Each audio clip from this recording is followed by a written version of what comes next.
السلام علیکم پښتو میرسن ته ښه راغلاست. په دې ویډیو کې د تیتراسایکلین په اړه خبرې کوو. تیتراسایکلین دا باکټریوستاتیک انټي بایوټیکونه دي. تیتراسایکلینونه دا په باکټریاو کې د پروتین سنتیز څخه مخه نیسي. د وخت پر اساس باندې کولی شي تیتراسایکلینونه په درو کټګوریو باندې وویشو: شارټ اکټینګ، انټرمیډیټ او لانګ اکټینګ تیتراسایکلینونه. ټول تیتراسایکلینونه ټول ورته جوړښت لري. د مختلفو نوعو تیتراسایکلینونو په جوړښت کې صرف دغه د آر مالیکولونه فرق کوي. مثلا په تیتراسایکلین کې موږ په 1 او 5 آر کې د هایدروجن اټومونه لرو او په 6 آر کې موږ د میتایل ګروپ لرو. همدارنګه په ماینوسایکلین کې بیا موږ په 1 آر کې ډای میتالامین مالیکول لرو. همدارنګه په 5 آر کې موږ دوه هایدروجنونه لرو. نو په دې اساس باندې د تیتراسایکلینونو د مختلفو نوعو دواګانو جوړښت کې صرف دغه د آر مالیکولونه فرق کوي، نور جوړښت یې ورته دی. راځئ چې د تیتراسایکلینو د عمل میکانیزم مطالعه کوو. وګورو چې تیتراسایکلینونه څنګه په باکټریا باندې تاثیر اچوي. لکه څنګه چې مې د مخ وویل، تیتراسایکلینونه دا په باکټریاوي د پروتین سنتیز څخه مخه نیسي. نو په دې اساس دوی باکټریوستاتیک انټي بایوټیکونه دي.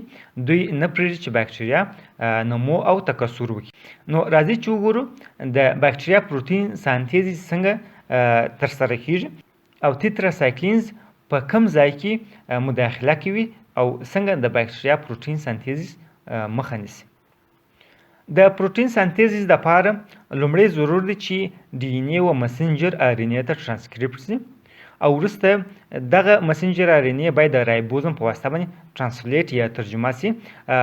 رایبوزم د دوو سب یونټو څخه جوړ شوی دی: 50 اس سب یونټ او 10 اس سب یونټ. رایبوزم دا درې برخې لري: د ای برخه، پی او ای برخه. ای برخه یا اکسپټر برخه د هغه برخه ده د رایبوزم د کوم ځای کې چې د رایبوزم سره ترانسپورت ار ان اے وصل کیږي.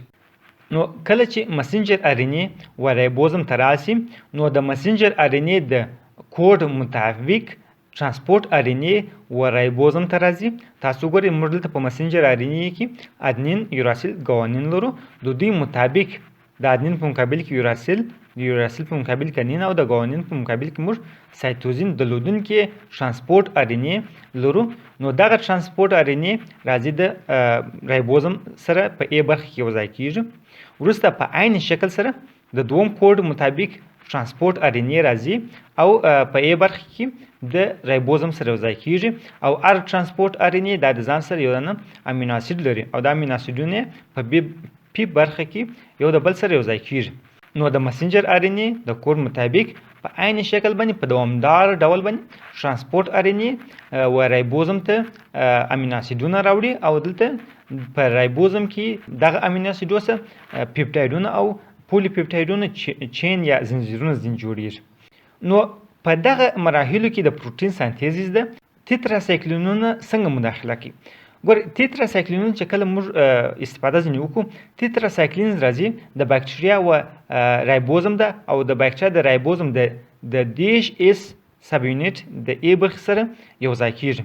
نو چې کله په ای برخه کې تیتراسایکلین موجودي، نو کوم ترانسپورت ار ان اے چې د مسنجر ار ان اے د کوډ مطابق یو رایبوزم ته امینو اسید راوړي، دا نشي کولی چې د رایبوزم سره یوځای شي. نو په نتیجه کې پروتین سنتیز درېږي او کله چې پروتین سنتیز ودرېږي، نو باکټریا نشي کولی چې تکثر وکړي. نو په دې اساس باندې تیتراسایکلینونه د رایبوزم د 10 اس یونټ د ای برخې سره یوځای کیږي او د پروتین سنتیز څخه مخه نیسي. راځئ چې اوس د تیتراسایکلین په مقابل کې د باکټریاو ريزिस्ټانس یا مقاومت هم مطالعه کوو.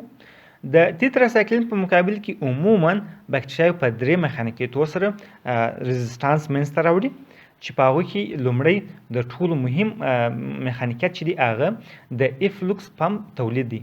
باکټریاوي افلوکس پمپ تولیدي چې دغه په اساس باندې کوم تیتراسایکلین چې د باکټریا و داخلي محیط ته داخل شوی، نو د افلوکس پمپ په واسطه باندې باکټریاوي دغه تیتراسایکلین بیرته د خپل داخلي محیط څخه و خارجي محیط ته باسي. د ایفلوکس پمپ ريزिस्ټانس په اړه باید یادونه وکم دا چې بکټریا عموما د تیتراسایکلین په مقابل کې د ایفلوکس پمپ ريزिस्ټانس منځته راوړي نو د دې لپاره چې موږ په دغه ريزिस्ټانس باندې غالب وسو نو ساينسپوهانو د ټایجیسایکلین انټي بایوټیکونه تولید کړي دي ټایجیسایکلین دا یو ګلایسایکل سایکلینز دي کوم چې د ایفلوکس پمپ په واسطه باندې د بکټریا د داخلي محیط او خارجي محیط نه اطراح کیږي نو ځکه کوم بکټریا چې د تیتراسایکلین په مقابل کې ريزिस्ټانس یې هغه موږ کولی چې د ټایجیسایکلین په واسطه باندې د منځه یوسو همدارنګه بل مقاومت چې بکټریا د تیتراسایکلین په مقابل کې منځته راوړي هغه د رایبوزم حفاظت دی بکټریا ځینې پروټینز تولیدي چې هغه د پروټیکټینګ پروټینز وایي دغه پروټین په واسطه باندې بکټریا نه پرېږدي چې تیتراسایکلین دی د بکټریا او د رایبوزم د ای برخې سره یو ځای شي او د بکټریا د پروټین سنتیز څخه دی مخه ونیسي د دې ترڅنګ بکټریا ځینې انزایمونه هم تولیدي چې دغه په واسطه باندې بکټریا تیتراسایکلین د منځه وړي او تیتراسایکلینونه غیر فعال کوي او ځان د تیتراسایکلین د تاثیر څخه ساتي نو دغه درو میخانیکیتوب په واسطه باندې بکټریاوي د تیتراسایکلین په مقابل کې ريزिस्ټانس یا مقاومت منځته راوړي د تیتراسایکلین فارماکوکینیټکس تیتراسایکلینونه کېدای شي هم د خولې د لارې واخیستل شي او هم کېدای شي د آیوي د لارې واخیستل شي که چیرې د خولې د لارې تیتراسایکلین واخیستل شي نو د هغه څخه 80% جذبیږي او همدارنګه ډوسیسایکلین او ماینوسایکلین دا بیا خولې د لارې کله چې واخیستل شي هغه د 95 څخه د 100% کېدای شي وینې دوران ته جذب شي ښه خبر دا ده چې تیتراسایکلین په وږي نس باندې واخیستل شي ځکه غذایي مواد کېدای شي چې د تیتراسایکلین د جذب مخه ونیسي مثلا لکه شیدې انټي اسیډونه نون سیستمیک انټي اسیډونه او کلسیم دا ټوله د تیتراسایکلین د جذب څخه مخه نیسي خو ډوکسیسایکلین او ماینوسایکلین دا بیا ارتباط نه لري د غذا سره دا که چیرې د غذا سره هم واخیستل شي کوم مشکل منځته نه راوړي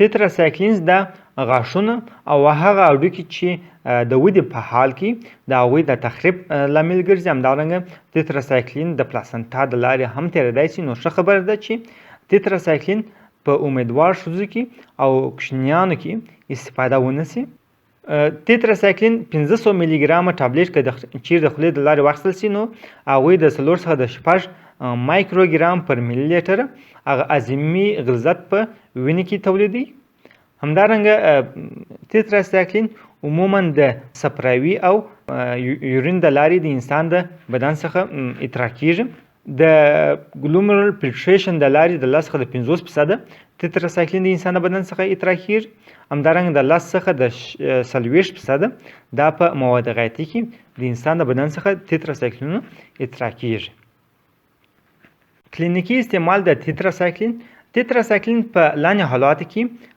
اولنی انتخاب درمل دي مثلا په کولرا کې بروزیلوزیس کې همدارنګه په طاعون کې په اټاپیکل نیمونیا کې کوم چې د مایکوپلازم نیمونیا په واسطه باندې منځته راغلی په ریلپسینګ فیور کې چې د بوریلا ریکورنټس په واسطه منځته راغلی همدارنګه د ریکیټیا بکټریا په واسطه باندې چې کوم ناروغي منځته راغلی په دغه ټولو حالاتو کې تیتراسایکلین دا اولنی انتخاب درمل دي چې باید استعمال شي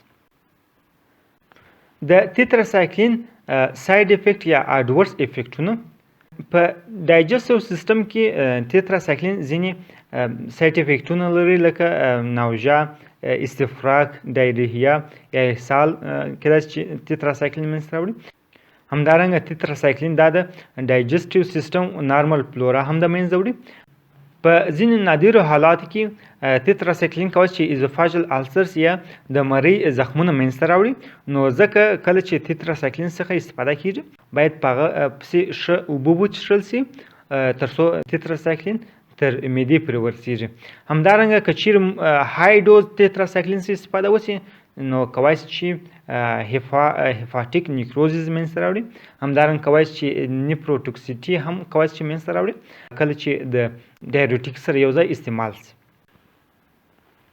په هډوکو او غاښونو باندې د تیتراسایکلین ساید افیکټونه. تیتراسایکلین دا د کلسیم سره یوځای کیږي او په غاښونو او هډوکو باندې رسوب کوي. نو ځکه تیتراسایکلین دا په غاښونو کې د رنګ تغییر منځته راوړي، د غاښونو رنګ ته تغییر ورکوي. همدارنګه په هډوکو کې د هډوکو شکل ته تغییر ورکوي. همدارنګه امکان لري چې د ودې څخه مخه هم ونیسي. نو ځکه په دغه خاطر باندې تیتراسایکلین باید په حمل کې او په ماشومان کې باید تیتراسایکلین استعمال نشي. نو ډیره مننه چې ویډیو مې در پای پورې وکتل. که چیرې غواړئ چې نورې داسې ویډیوګانې هم وګورئ نو زموږ پښتو میډیسن یوټیوب چینل د سره سبسکرایب کړئ. همدارنګه کولی چې زموږ پښتو میډیسن فیسبوک صفحې د لارې زموږ ویډیوګانې تعقیب کړئ. او که چیرې غواړئ زموږ ویډیوګانې ډاونلوډ کړئ نو تاسې کولی شئ د پښتو میډیسن ټیلیګرام چینل د لارې زموږ ویډیوګانې ډاونلوډ کړئ. نو در بیا پرې تاسو ته ښه وخت غواړم.